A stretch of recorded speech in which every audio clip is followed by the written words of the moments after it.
So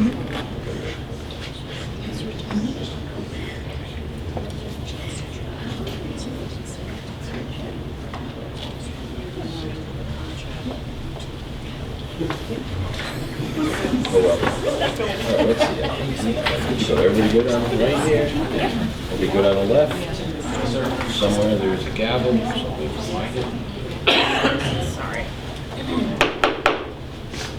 I'd like to turn on my mic before I do anything, because it says so on the little card right here, but I must do that. So, I'd like to call the Monday, February 27, 2025, Smithfield School Committee meeting to order. Before we begin, could we please stand and salute the flag? I pledge allegiance to the flag of the United States of America and to the republic for which it stands, one nation, under God, indivisible, with liberty and justice for all. So that everybody knows, we are testing. We're hopefully going to go to live streaming somewhere in the future. And tonight's a test. It's only a test of the emergency broadcast system. So the school committee members and administration, just remember, if you're going to speak, turn on your mic so that it picks everything up so that you'll know what's going on. All right, emergency evacuation health notification. In case of an emergency, there are two main exits out of the media center. They are located to the right and left side of the media center through the set of double doors. Proceed to follow the exit signs to the exit doorways. There are restrooms located outside of the media center through either side of the double doors. There's a public comment sign-up sheet in the front up here. If you would like to speak during the public comment section, please sign it. And whether you're speaking then or during a regular meeting, please speak at the podium so that everybody's words are picked up as well. First item is the consent agenda items. These are the approval of minutes of the February 3rd, 2025 school committee open meeting, approval of minutes of the February 3rd, 2025 budget workshop, approval and sealing of executive session minutes of January 16th, 2025, approval of open minutes of the February 11th, 2025 school committee work sessions. Then we have approval of bills, 4.2. A are regular bills totaling $437,349.15. Direct checks from February 1, 2025 through February 21, 2025, totaling $199,370.39. And lunch bills totaling $111,601.09. And finally, approval of homeschooling, which the list is in your packet. Okay. So I will entertain a motion. Motion to approve consent agenda items. And a second. Second. Motion has been made and seconded. Are there any questions or comments on any of these items? Go ahead. By all means, turn on your mic. One question about the homeschooling. A few months ago, we had asked if we could see a comparison against other districts. If we could see that, that would be great. And we're on track on how we have been the other years. I don't see any crazy variance, but I still would just like to see other districts and how we compare. We can do that, thank you. Okay, any other questions or comments? If not, all in favor say aye. Aye. Against, nay. The ayes have it. Item 5, the high school student representative report. And we have our dynamic duo of Kaya and Ava. It's all yours, lady. On February 12th, members of Smithfield High School's Future Business Leaders of America chapter attended the Rhode Island FBLA State Leadership Summit at Johnson & Wales University.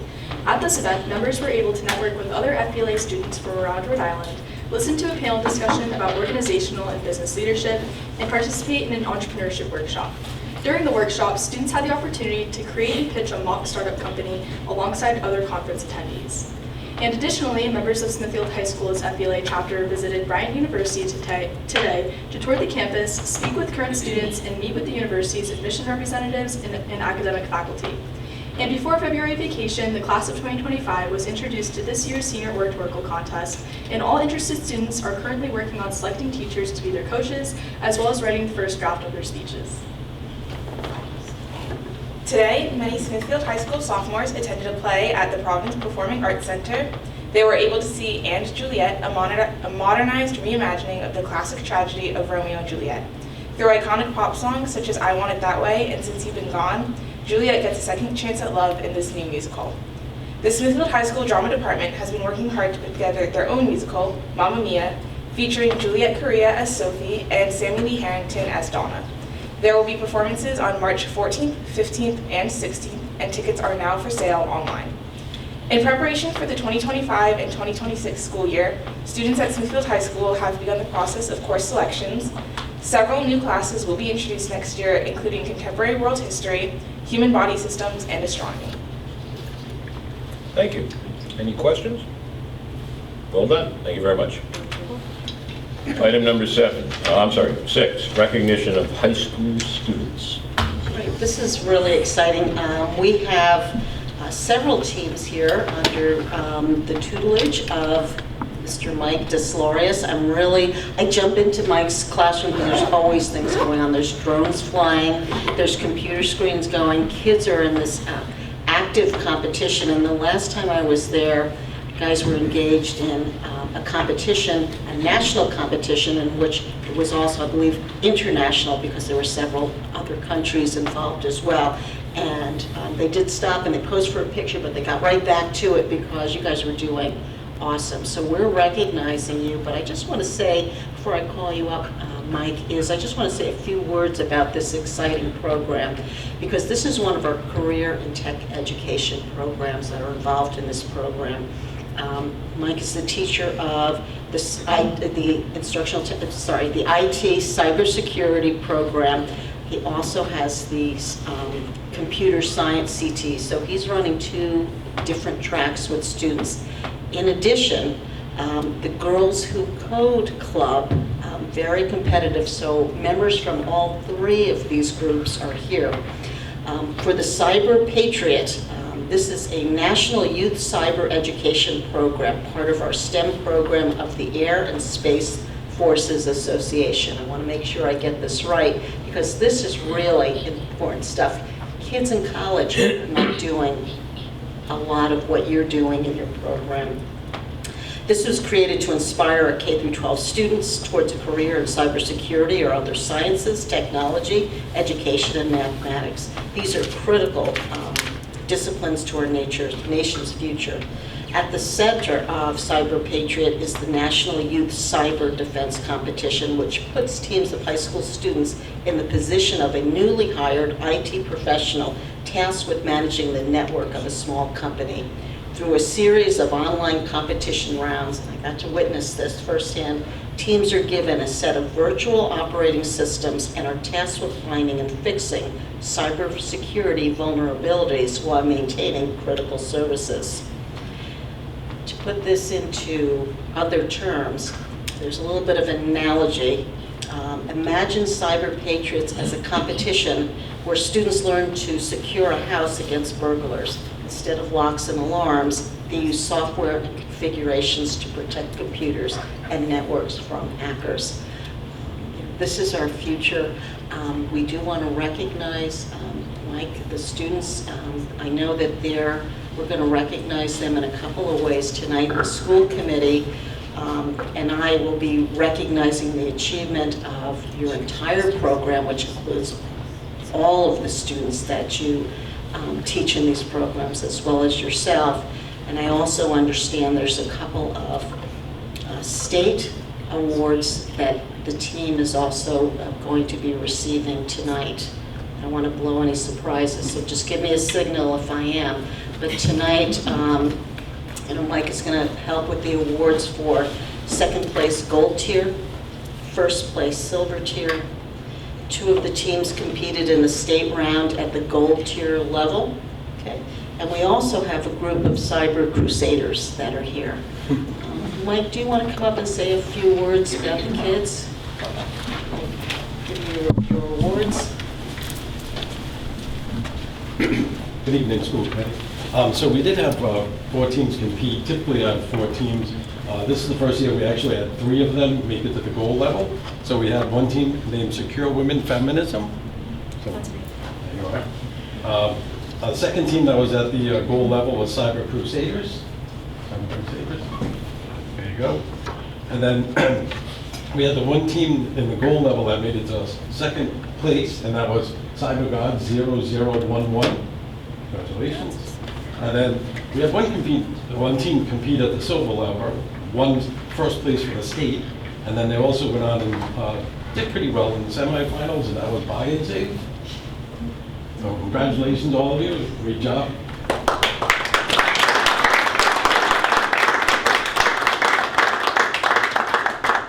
What does the CP17 stand for? Cyber Patriot, and it's been going on for 17 seasons. I think we joined around the 4th season, so we've been doing it for many years and getting better and better over the years. So This is amazing. students are getting better, we're getting better. Right, well, the school committee chair would like to present recognition to the whole group, so if we can get everybody together, right?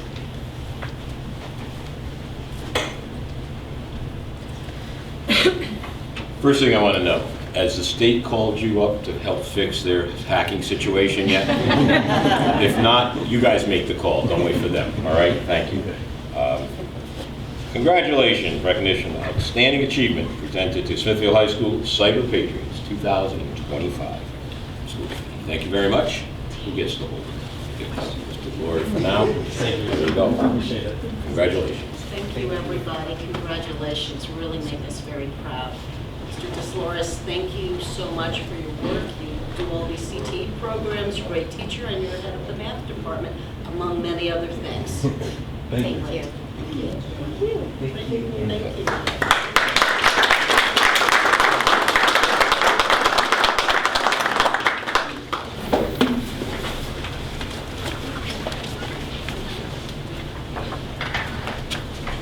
Item number 7, presentation on the fiscal year 24 audited financial statements.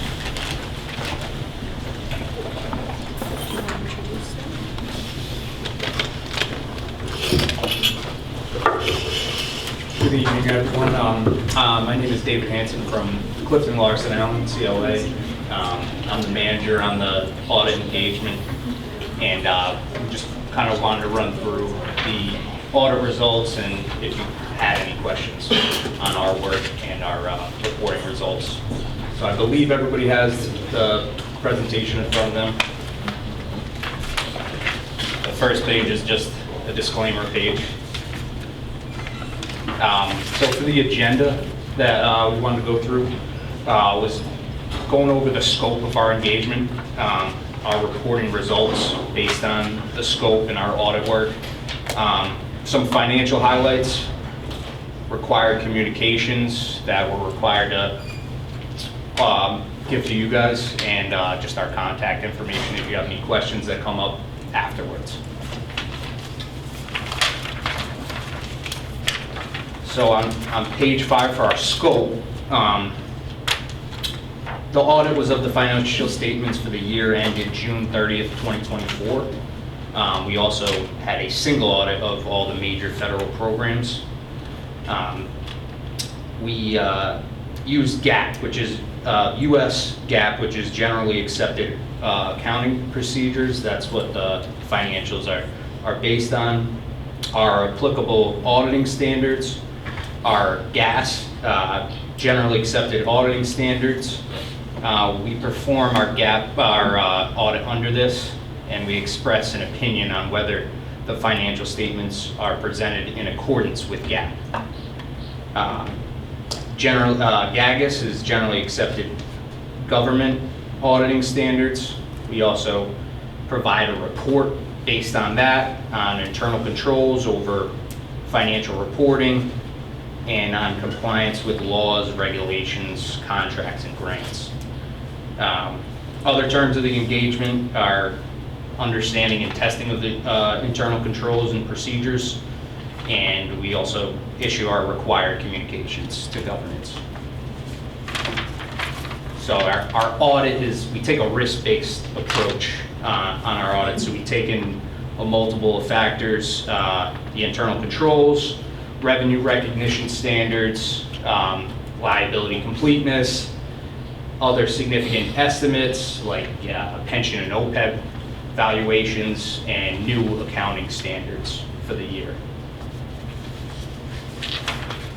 which GASB likes to have a lot of them. So our reporting results, we issued an unmodified opinion which means based on our audit work, we have reasonable assurance that the financial statements are not materially misstated in any manner. So based on that, we look at, so those are on pages 104 of the financial statements. After that, we show the governmental activities, business type activities. Each governmental fund, which is the school unrestricted fund for the school standalone. Each proprietary fund, which is the school lunch program. And then the rest, the aggregate remaining, make up the rest of the funds that are rolled up into the non-major governmental funds. So those are grant funds and whatnot for the most part. Our reporting results, our report under governmental auditing standards, we have no instances of non-compliance or other matters that have been noted. In our report on compliance with laws, regulations, contracts, and grants, we also had no instances of non-compliance or other matters to be noted.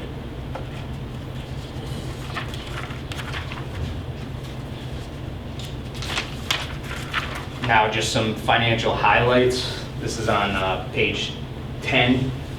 So here we just took a screenshot of the school unrestricted fund. One thing to note is the school committed fund balance at year end was $2.3 million, and that represented an increase of about $600,000 from the prior year. Now, total governmental funds fund balance was $2.8 million. That was a decrease of about $700,000 from the prior year. And that was basically the non-governmental funds they spent down on their capital funds from the year that they recorded in the prior year.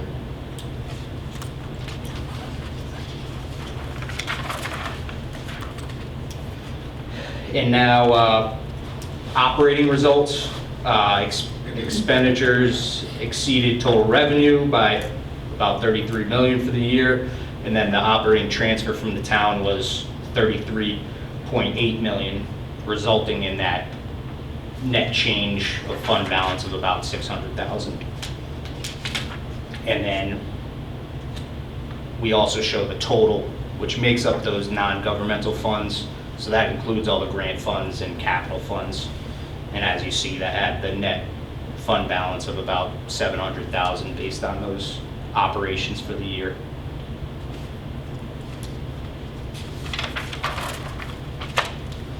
Other highlights, so big liabilities, and this shows up in the town really financials, is when the pension and OPEB get reported on the government-wide financials.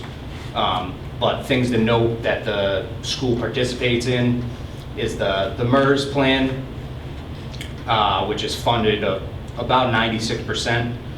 The ERS plan, the teacher's plan, which is about 66%. And TSB plan, which is overfunded currently at 190%. And then the OPEB fund, which is also the school in town, that is funded at 20%. Now, some budget highlights. So on the school financial statements, this can be found on pages 50 and 51. School unrestricted fund revenues were over budget by $217,000, and the expenditures were under budget by $481,000.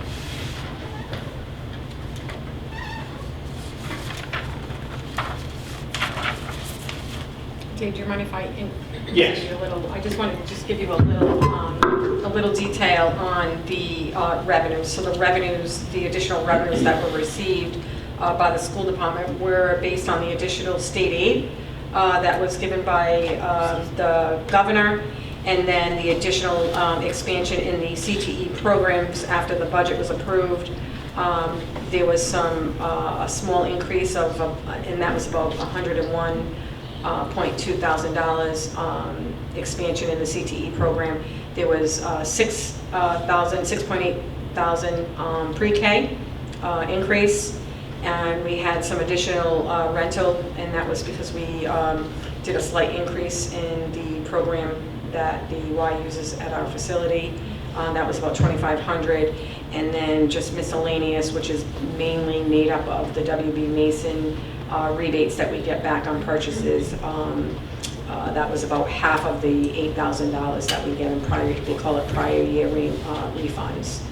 So that was 119, and together is how we ended up with the majority of the overage in the revenues.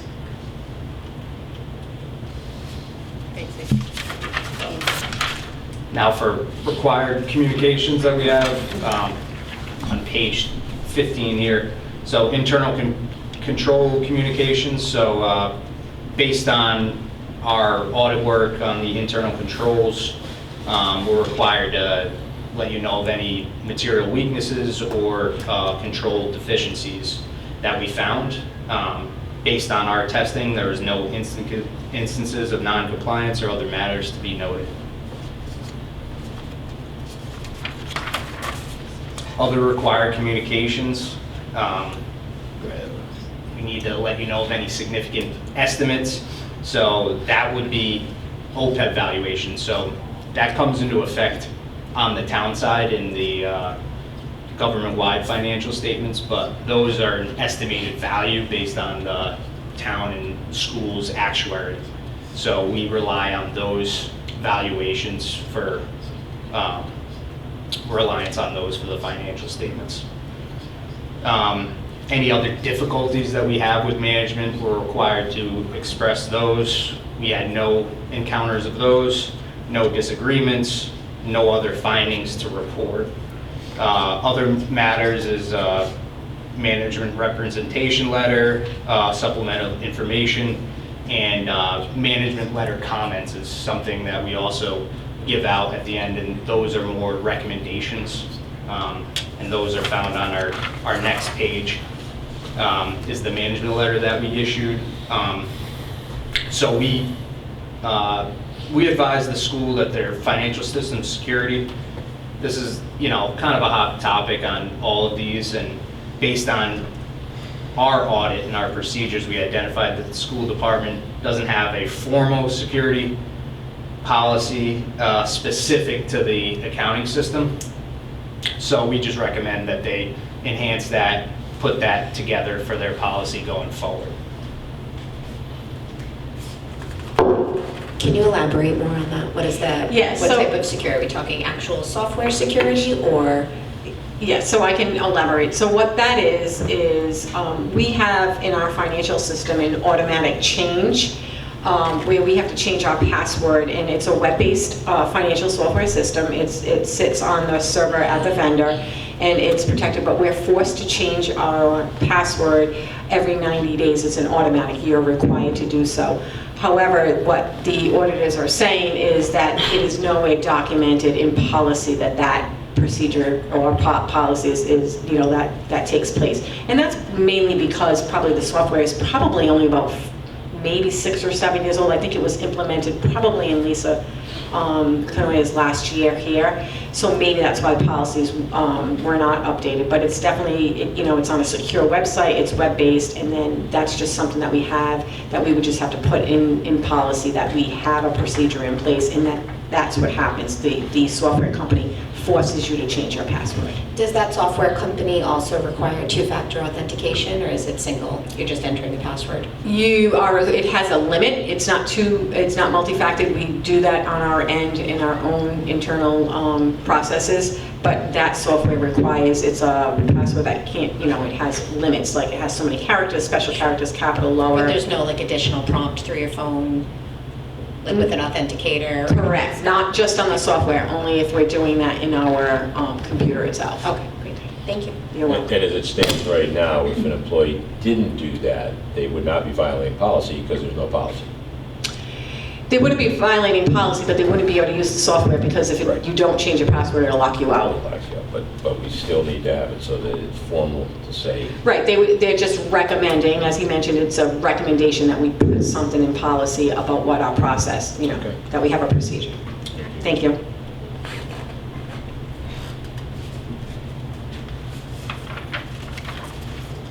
And so, yeah, that was our only recommendation for the school department, and that's, yeah, in most districts, we have that recommendation. There's more that we're testing on for security going forward, so it's more about documentation than anything. And then the last thing is just our contact information of the engagement principal, myself, and Raquel. So is there any questions that anybody has at this time? Yeah, you had one of our retirement funds was 190%. It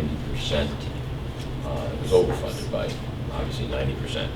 Is the protocol for how it gets funded, is that some formula that money just keeps going in? I'm just wondering why that much. So it's the state recommends those contributions, so it's just the school is following the state contributions.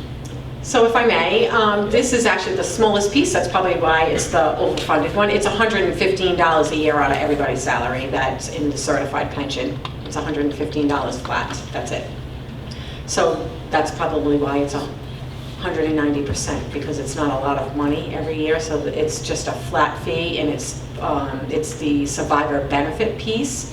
And it's only done in districts that don't have Social Security. It's not done in districts where, my previous district, I paid Social Security. It's not available in those districts, but it's $115 annually, and it's taken out in the first paychecks, and until you reach that 115, it's a certain percentage. I don't know off the top of my head, but when you get to 115, it stops. So every year, it's $115.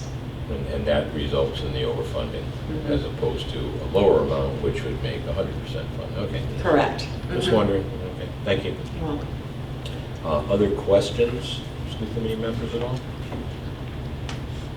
Okay. If not, thank you very much. All right, thank Dave you. and Raquel, thank you so much for coming. Yeah, Appreciate absolutely. it. And any other questions, feel free to reach out to us. Thank you. Thank you.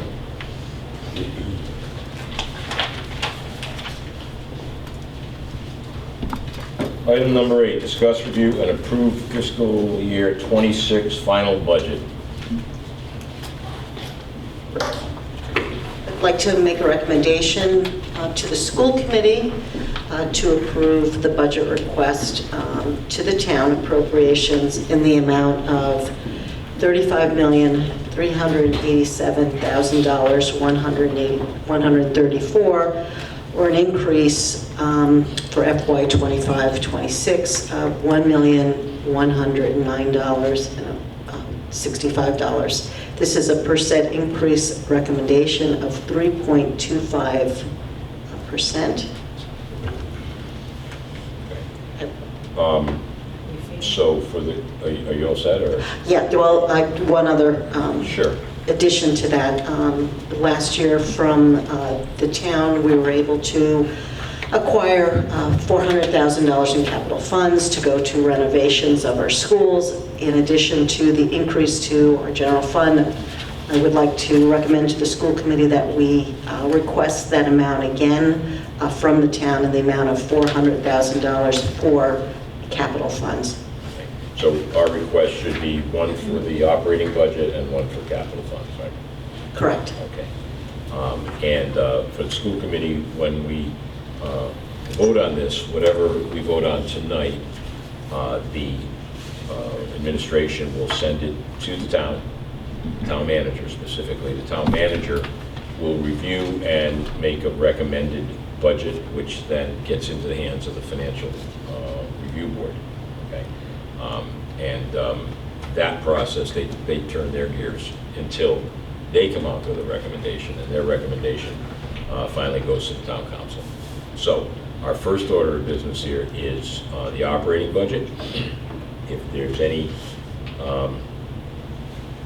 you can either make a motion for that number, or if there's any, actually, we should make a motion for that number, and if anybody wants to change anything, we should then do it as an amendment to that.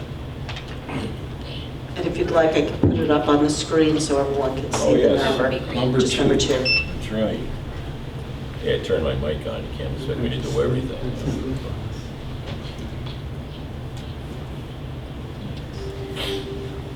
just so we can begin the discussion, we'll have motion to review and approve fiscal year 26 final budget. And a second. Second. All right, motion's been made and seconded, so we know the dollar amount. If school committee members have any adjustments, now is the time to make them. Questions, any adjustments, anything? Not an adjustment, but if we could review the staffing position prioritization. I have some open questions about that, but if you want to maybe just go through it first and talk us through it, and then we can discuss. Sure, absolutely. So the staffing positions that I've recommended during the first and the second, especially the first workshop and then amended for the second, in looking at the amount of increase that we are asking for, considering that the increase from the state is projected to be half of what it was last year, it really does not leave us a lot in terms of, and it's still a little unknown because we don't have the town appropriations, but in terms of filling positions. So what I did do is I took some of the positions, all of the positions that we have spoken about, and it's simply my recommendation, numbers 1 through 4, in terms of what we would, should the budget be able to sustain these positions, certainly having the additional science teacher at the high school, which is within our budget projections. Additionally, we had spoken about adding a half-time nurse to Pleasant View based on the population. We had referenced a new position of Director of Guidance that is not ranked or recommended at this time. The third that we've talked about is increasing our paraprofessionals at 2 of our schools to meet IEP requirements. Maintenance is still listed there in terms of having an additional maintenance personnel to be able to take some of the shifts where we don't have personnel. And athletic stipends is the 4th recommendation, and that would be increasing for some of these sports each year. So making some stipend increases that would raise us. So we're a little more competitive with perhaps some other schools, but also raising some stipends that have not, have been raised in a while. Also listed, math interventionists. This came out of the budget last year because that was a grant. It was a multi-year grant. It was cut suddenly last year. It may or may not be reinstated as of right now. It is not that funded positions at the elementary levels. And then the new request of recess monitors at the elementary schools that is listed, but not a high number. Okay, question? Right. Yes. Different topic. And you may not have this number directly in front of you, but could you provide the difference in the teacher's salary and benefits in comparison to last year to this year, based on the new contract, of what the number is this year? Because right, that operating budget, it's inclusive of that 35 million, correct? Correct. Right. The teacher, the contract that was passed in the fall. Right. It's inclusive of the negotiated contract that was approved, passed, signed off on. Yep. Keep in mind that when you compare it to the previous year, you are comparing it to, we went above what was budgeted the previous year, so it's a little higher, the increase is a little higher. Right, and steps change every year. There's a multitude of factors, but I just would like to see those 2 numbers for what we were at last year, and then with the increase, what the difference is this So, year. right, so you want to see what the number was in the budget, or you want like one person? I just need a little. No, the total number of what our so our operating expenses have different categories, right? And one of them is straight salary and benefits. And so that number projected for what it is in the fiscal year 26 in comparison to what it's on track to be for 25. And I can get you that projection. Thank you. Is that okay? Yes, I'll send it out. I'll absolutely. send it through Yes. Dawn. Well, Yep. I'll send it out. So you want the projection for the end of this year? Yes. Absolutely. Thank And I'm you. working on projections now. Okay, great, thank you. Other questions, comments?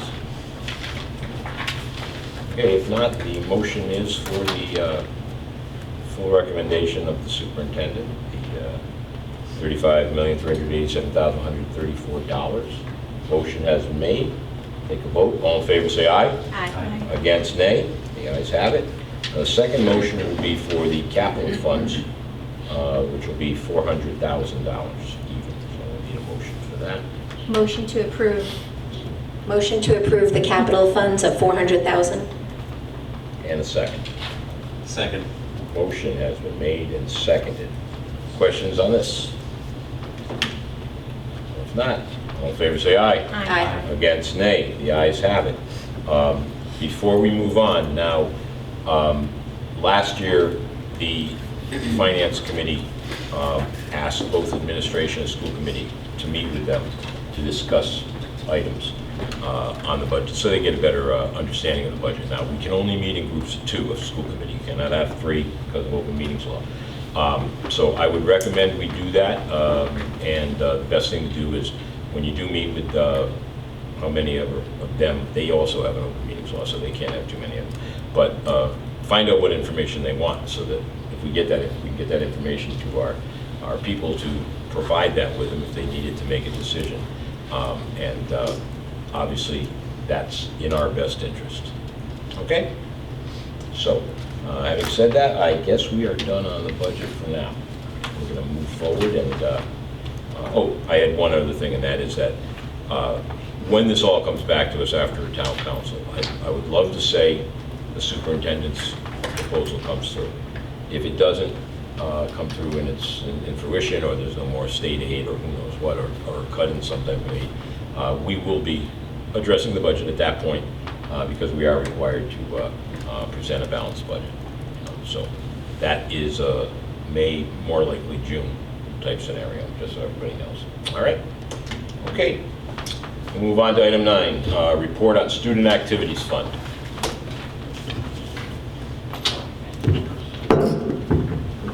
Sorry. I did the same thing.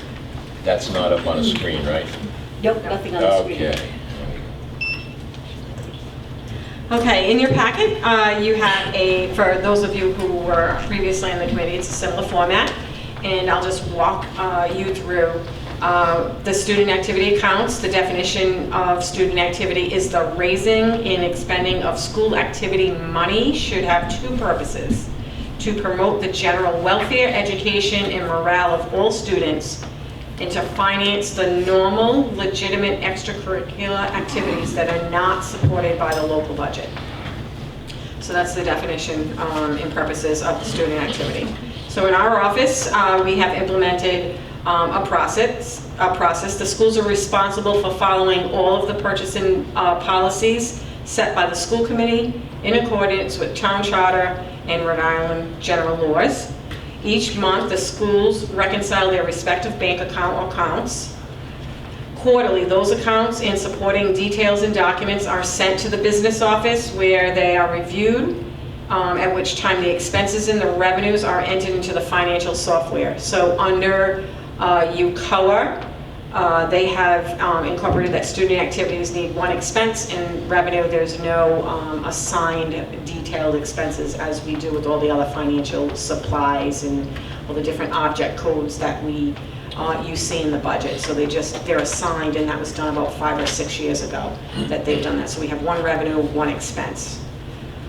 In 2024, the school department, and some of you may remember, we implemented positive pay for all bank accounts. At the time, Old County Road was not actively using theirs, and it's currently in process. This February, the new administrator at that building has now is beginning to implement like fundraising and putting together the PTO, and so we have now worked with them. We're getting them training so that they too, once they start raising funds, will use the positive pay. And what positive pay is that all checks that are issued must be entered into the bank. They will not be cashed unless the bank has them on file. So it's like, usually when you write out a ton of checks, you upload a file, but for the small amount of checks that the schools write, they key them in. And if the check is not entered in the system, you get an email and you have so many hours to answer, otherwise they do not cash the check. So that positive pay was put in place last year. It's something that the town put in place. It's a protection for fraud. The student activity account balances by school. As you can see, we have approximately $209,000 in a fund balance, and it's made up, and again, we include the athletic fund here. And again, this takes into account, like there's some checks that and bills that could be owed at the end of the year, but Old County had a small amount of money, $237. $1,700 is in the La Perche account at the end of June. Pleasant View, $24,000. Gallagher Middle School, $45,000. The high school, $103,000, and the athletic fund, $34,000. I just have one question. How are these funds raised? How do they get into this account? I always get this question, there's large discrepancies between the 3 elementary schools in specifics, and I know it's not PTO money, so I'm just wondering what it is. So they have various events if they have a fundraiser, and depending on the different activities that the schools do. There's not really a lot of activity that goes on. I believe that you see Pleasant View Elementary is still has a large balance because they combined with William Windsor. As a William Windsor parent, they had huge fundraisers. So was it the school fundraisers? Because I know like Windsor had its own PTO, and I was part of the merge of, at the time it was the president of McCabe PTO, so when we merged those funds merged into the PTO balances. So I didn't know where exactly, like was it just school-run own fundraisers or what type of? So again, like I said, when I first came here, the balances that were merged together, William Windsor had a huge balance that was in there, so I think that's what's going on. But the funds that are raised at the elementary school are the internal things that the schools do. It's not the PTO. The PTO funds, sometimes they may get a residual check from school pictures.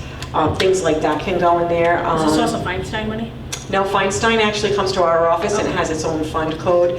But again, they do small, I don't know if they do maybe like a jump rope. Yeah, like the book fair, or the jump rope for HOD, or things like that. Small things like that would be in the elementary schools. But if the PTO does more of the larger ones, sometimes the PTO may give money to the school and say, spend it on, paper and pens, or, folders, or whatever the PTO may do. As you know, you're involved. Sometimes they just give some funds. Not that much, I give like $500. Yes. Yeah. But still, $500 is a lot of it. As you can see, they're not really housing a lot, but Pleasant View does have a lot because of the combined between the two schools, and I think that's what's going on. So we can obviously, put a watch on that and ensure that we're reviewing. And again, the auditors actually review all that activity as well. Okay. And even Gallagher with $45,103. So they have the different club groups too that have their own little fundraising things. So all of their. Yeah, so it's the club groups and all of those different. So you see at the secondary, you would expect to see larger numbers. So on a couple slides down, you have Gallagher, so that's all of the groups equal that. Okay, that makes more sense. Right, and so you'll see sometimes they have those little ticket sales or a calendar wrap, things like that. So that's what happens with those. You're welcome. And then the next page just goes in, and you can see the different at the elementary schools, the different grade levels that have amounts of money. You'll see that some of it has school-wide, which that tells me that that's something that is either given to the school. It could be, like we said, the residual monies that come back from photos. It just might be school-wide. It's not designed to a specific grade. And then as you get to the secondary, the middle school group, you see all the different clubs that you have, band, chorus, dance, drama, and again, these groups have events that they collect money, and this is where this money goes, and then they use it to fund some of the things and activities that they are doing. Yeah, I think the one to just draw attention to on this one, so it makes sense to me that the drama club has $11,000. They did specific fundraisers for that. But then Team Adventure, that's a team of one of the grades. It doesn't make sense to me why they are at 10,000 and other teams are at 400, 100. I get it. There's absolutely differences in the teams and who donates or what the fundraisers was, but that one's a really significant difference. And I can go check that out. Thank you.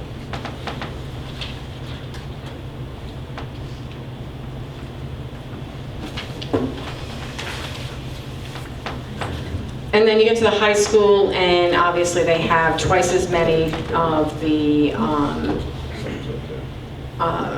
twice as many, you have all the different classes, and you'll notice at the top, there's a class 20 and 22, that was the balance, which of the majority is supposed to be for the sign, which we have not yet finalized. I know that we had gotten a price that was brought forth, and it's still on hold. We're waiting for direction. I think we did not have enough for the full project, Angela? And then you have the various classes. What we do have to do, and I'm looking to it at the end of the year, is we need to come up with a procedure. I can see why the class of 2020 would have had the number that they had left that they donated to move back. I can see that. But all of these, like the class of 23 and 4, balances shouldn't be left. We need to write a policy or a procedure that says, you know, and I can put something together, working on another procedure, and when we do that, what we do is bring it before here. I have a couple of ideas in my head about some other districts. We either pass it down to the incoming class if the class doesn't spend it fully on a gift. You know, maybe they do their gift, and if the balance, or they split it among the classes. Usually what I've seen the most is that they pass it to the incoming freshmen who have 0 when they come in the door. So maybe we can put that together. That will be a task that I will work on along with some other procedure in policy that I'm working on to bring forward to you, to bring forward to Dawn so that we can bring it forward here. I had one question. I know you had on one of these charts, you had the athletic funds separate. Now, the Booster Club is not in any of those funds. That's a private, much like a PTO or a parent council or something like Yeah, that, right? so the booster clubs are not, they are separate entities. They should have their own federal ID, their own board. They are not run and operated by the school department. Okay, thank you. Any questions? Yes, just an additional question about the athletic funds. The same way that we see the breakdown for each class and band, can we see the breakdown for the athletic funds? Sure, so it is not, the page was not in the same format as the other one, so that's what I'm working on right now to get them to roll up. It had a little bit of a different format, so I'm actually working on that. So the next one I produce, I'll produce another one at the end of the year, just so we can go over it again. You know, I know we do this once a year, but it doesn't mean we can't do it a second time. So I'll do it at the end of the season, so I can have that procedure. I'll bring it to Dawn. We'll work on it for the end of June. This way, and then I'll ensure that we get it in the same format. It actually it has drill down, so I don't have it in the same format. I have to roll it all up manually. I don't know why it was set up that way. I think different people were working on different spreadsheets, so we've kind of not merged them in the accounts together, but we want to put them all in the same format so that they're all they're all the same. And then, so again, here I have is spring and summer, some of the plans and the goals down here. And so it's review the existing procedures at the school with the staff, evaluate the changes, and streamline and/or improve the process. So that's part of what I just mentioned to you, bringing it back to you, looking at the procedures, maybe changing a few things around. Training or review the procedures annually with the school administrators and staff as necessary, ensure the process and compliance as reminders, and then work in possible electric access to forms necessary for coaches and advisors. So right now it's just, they have a pile of papers. We do need signatures on the form, but it doesn't mean that they shouldn't have access to it online. They can always fill it in online, print it, and then sign it, and then scan it back. We're not at that point. They're just copies, sloppy, crooked, faded. So we just want to try to improve all of that stuff. And again, this isn't just here. This happens everywhere. Things get old, you get used to it, and they start to fade. So that's one of the goals that I have on that slide right there, to do some of that and bring it to Dawn to bring back to you. So that's just a goal. We'll try to get that done for the spring and the summer. Thank you very much. And that's it. Some questions? Yeah, I had a question. Whose decision is it? Does it differ per school to how to spend the money? I mean, is it like some sort of a group or a committee? Is it like student council for the high school, or? So so ultimately the principal is the authorizer of of the student activities. So what happens is each group, they follow the procedures that are, school committee policy, Rhode Island law. But as far as the purchases, all of the purchases are signed off by the principal. The principal is in charge of the building, who's in charge of overseeing the activities that are in their building. And then they have to follow any policies that are in place related to, and I believe there is a school committee policy talking about student activities and things like that. So if there is, and I'm making this up, if there is a requirement about types of, and I go back to a long time ago, maybe you only can do fundraisers that you get a return of a certain percentage, otherwise the fundraiser is not worth, people don't want you doing that. I'm just making that up.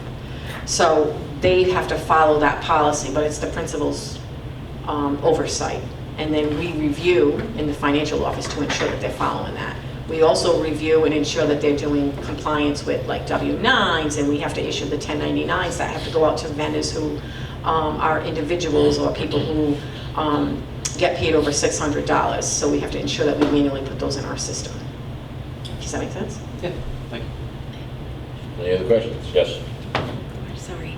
So as a follow-up to that, do we have a certain amount, and I apologize, there we go, a certain amount that we ask them to stay under, right? The same way like a nonprofit, we don't want these accounts to get too large, right? At one point, do we say, okay, this money should be being spent, the class money is different, that's going every year, but I think more at the elementary level and the middle school level, where there's not specific clubs, again, like the Olympiad program is entering different contests and they're paying fees and things like that, but the generic school funds, do we have, maybe we need to look at that policy again to say, Right. You shouldn't go Certainly, above. and we can make that part of 10,000. what I review, and so I'll write that down. I appreciate that. I think that's a great idea.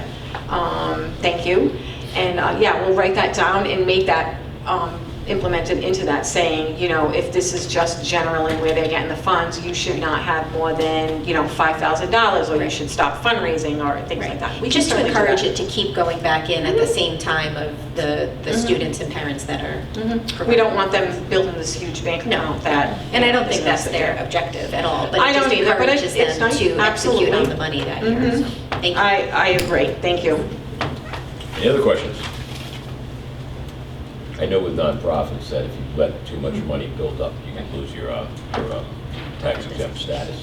And school department, governmental entity, probably a little different, but I don't know how much the IRS is poking around on things like that. But it's in general, if the money is there to be spent on kids, it shouldn't be sitting there accumulating. It should be spent. So, okay. If no further questions, that does not require a motion. So we're going to move on to item 10. Thank you.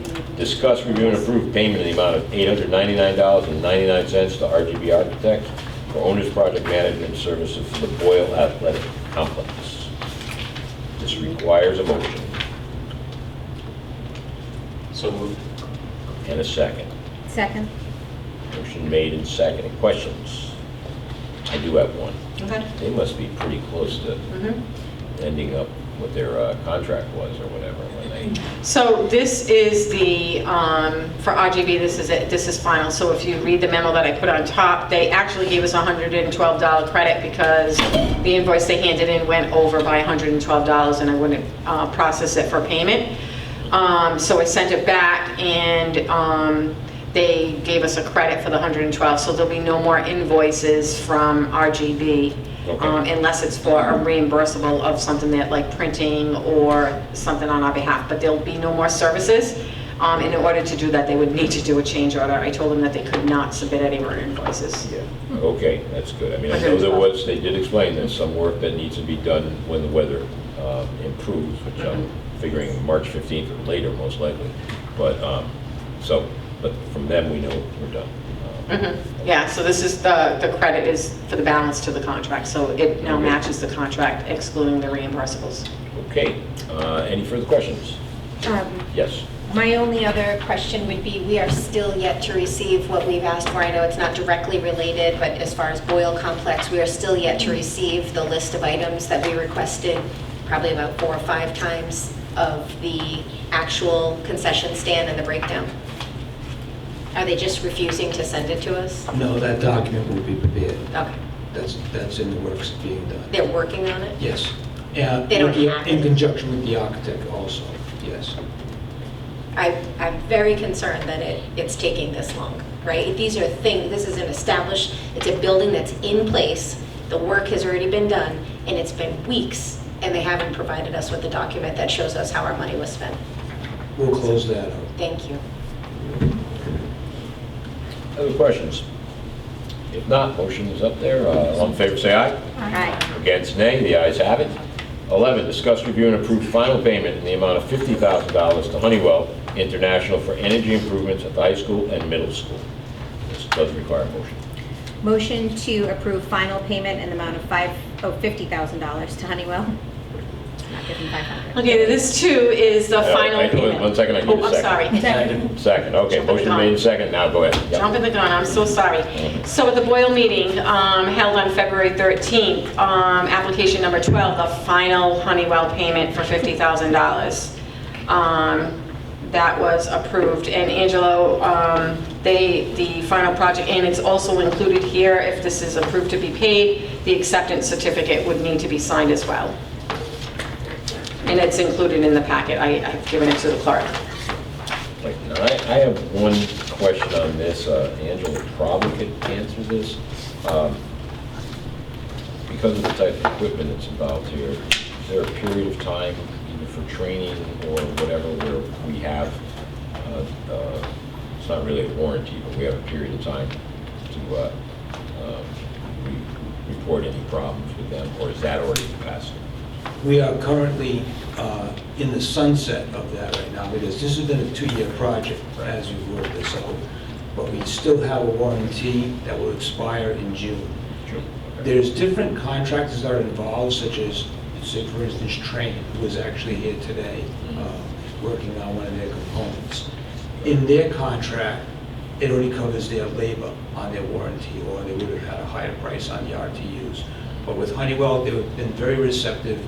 Let's face it, with all the work that has been done inside the school, there's been numerous questions that's gone back and forth, and actually, they've come out to the field to review themselves constantly to make sure the system is up and running. And don't forget, we had Stephen Turner do the project review as the commissioning agent to make sure that everything was running to factory specifications, So That's- we got till the rest of this year for any problems. And they have been, otherwise. and they've been receptive even beyond that, because things come up every day that, with software, and they can make corrections remotely on that. And they actually ask us, if there's something that's not working right, they want to know to rectify it immediately. They've been very proactive. Thank you very much. Any other questions? Yep. Yes, go ahead. I don't know if you know this off the top of your head, but what sort of savings are we seeing, like usage-wise? What sort of efficiency percentage increase have we seen? I know it's supply, I mean, No, I'm that's- assuming we're, That's a great question, because we'll find out at the end of our winter season compared to last year. But two things we have to keep in mind. One, we are very efficient on how the comfort level in the building. We can keep each classroom to within 3 degrees of set point. We now have a true occupied and unoccupied set point in all our schools. The big piece is actually comes at Gallagher, where we've changed from number 2 fuel to natural gas, which is a more efficient fuel to burn. And also removing the 2 underground storage oil tanks that were at that school. So some pieces like, when you remove an underground storage tank, there's an environmental savings to that you would only recognize if something happened that was to be adverse to us. So we avoided that. So I consider that a savings, for the community and for the district. But what you're saying is just on the energy side, we'll know it's typically like we did LED lighting. And here's what we have to look at. We look at the fuel usage. So did we use less fuel? That's the big piece, because fuel costs are up and down. Price of gas, natural gas, this fluctuates. So we look at what we used last year in fuel usage compared to this year in fuel usage. That's the big piece we have to look at. The price is always going to change on us. So you might say, wow, we spent the same amount last year as we did this year. we have to look at the price of the commodity in which we're purchasing to heat the buildings. Yeah, understood, because I mean, weather's going to change year over year, but it's more of just, do we typically get any sort of a report, end of year usage? Because you'd almost ignore the supply charges this year, because I'm assuming that the school district's as much of a victim as everybody else is if you looked at your electric or your natural gas bills. But It's more just a reflection. During our budgeting sessions, which I'm well beaten at, is we have to look at that. And you can only do a projection based upon not what you went through the year, because you could have gone through a very tough winter, very strong, strong high, low numbers. You have to look at what your averages would be, and that's what we look at as we do a projection for the future. But the piece we have now is we have the ability to save the consumption of fuel for the first time. Now, we can actually, when a building is not occupied, have this building at 62 degrees and bring it up to occupied cycle in 2 hours. There's no reason to keep the building, as we would say before, we would either freeze them or fry them. We just didn't have that. We had such a large fluctuation in our temperature. Now we have state-of-the-art equipment. That's another piece that's very positive for this building. And every single unit ventilator, we now have the air exchange in every classroom that is necessary to happen. So a lot of big pieces have come forward from working with this company. And I know the contract says 2 years, but it's been 5 years in the making that we've been dealing with Honeywell from talks of what was going to go there. It's a 5-year project coming to an end. They did a very, very intense work that happened in both buildings. Now we just need the windows and the doors at Gallagher to contain that heat. Absolutely, I agree. Next capital improvement. So, just so you know, I instructed when I first got here, as a practice that I did in my career here, overseeing the utilities, is to set up a spreadsheet, utilities by tab and by account. And so we have Kaylee in my office, in the business office, has done a nice job. She's got the current year set up, and then we have totals. So every year, when the year is over, it drops down the total line, and then we start all over again. So I'll have everything by month, and obviously, as the years go on, then there'll be a historical tracking of it. So we've set that up, and we began it last year, and then she's going back and finishing. She was here partway through the year, and she started it, but she has to go back and finish prior to when she was here. But she is doing it moving forward, and she makes it available to me every month, so that way we can start to track in. So I can take a look at that again at the end of the year. Just give me a little time with all these little different reports, and I'm happy to provide all that stuff. Of course. Thank you. You're welcome. Sure. Attorney has a question I for you. just have one question either for the business manager or the head of buildings and grounds. The certificate that Richard needs to sign this evening, we verified that item 1 and 2 on that. The punch list has been completed, everything we're satisfied with that. That has been completed. And the entirety of the scope of work referenced above, so the project that we're referring to has been demonstrated to the satisfaction of the OPM, and that's been accepted? In his cover letter, and with the commissioning agent and the architect. All have signed off on that last document. Okay, further questions? If not, we have a motion made and a second. All in favor say aye. Aye. Against nay, the ayes have it. Item 12, communications. A copy of resignations, retirements, new hires in the district. A copy of agreement with Hazel Health Telehealth Services. A copy of budget transfers from January, and a copy of the district's February newsletter. Superintendent's report. Thank you, Mr. Chairman. Just a quick update, and again, on Hazel Health. This is a virtual healthcare program that we anticipate being able to roll out as an option for families by April. So we have 2 teams, both at the middle school and the high school, that include both the administrators, the counselors, and the guidance counselors, in working with Hazel Health in terms of what will work best for introducing this service for parents as an additional option. Again, this is a telehealth company. It is the largest provider for school districts in the nation. This is strictly would be by consent, and we anticipate that it will be a service that we will be able to inform parents of, and then they can choose to make this available. It is a service that is from 7 a.m. to 7 p.m., 7 days a week, with up to 30 different languages. So the providers are licensed clinical social workers in Rhode Island. Thank you. Okay. I'm sorry, it's free. Main part. The director of finance. Is it free? It is free, so we have it for 1 year through RIDE. So we were one of the districts in the state that said we would certainly try this out, but yes, there is no cost. All right, now we're done. There you go. Now we're done. Okay, let's see, item 14, public forum. Anything on the public forum? Yes, nothing. Okay, we'll move on to item 15, consider items to add to future agendas. Does anybody have anything for tonight? Okay, we'll move to item 16, consider and vote on a motion by roll call vote to convene executive session pursuant to Rhode Island General Laws 42-46-5A, legal advice regarding PC-2024-0684 Road, Christina Jester versus Smithfield Public Schools, et al., Rhode Island General Laws 42-46-5A2, and review the executive session minutes of February 23rd, 2025, and February 11th, 2025. This will require a motion Motion to move to executive session? and a second. Second. Motion has been made and seconded. This individual vote.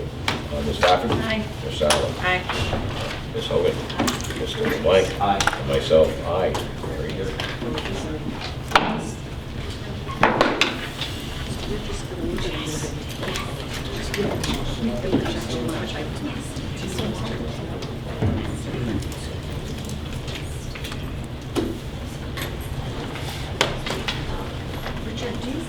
Would you like me to sign that, or would you like to sign that? You just had me sign it. All right. That makes it easy. Yeah, just draw a big X. There we go.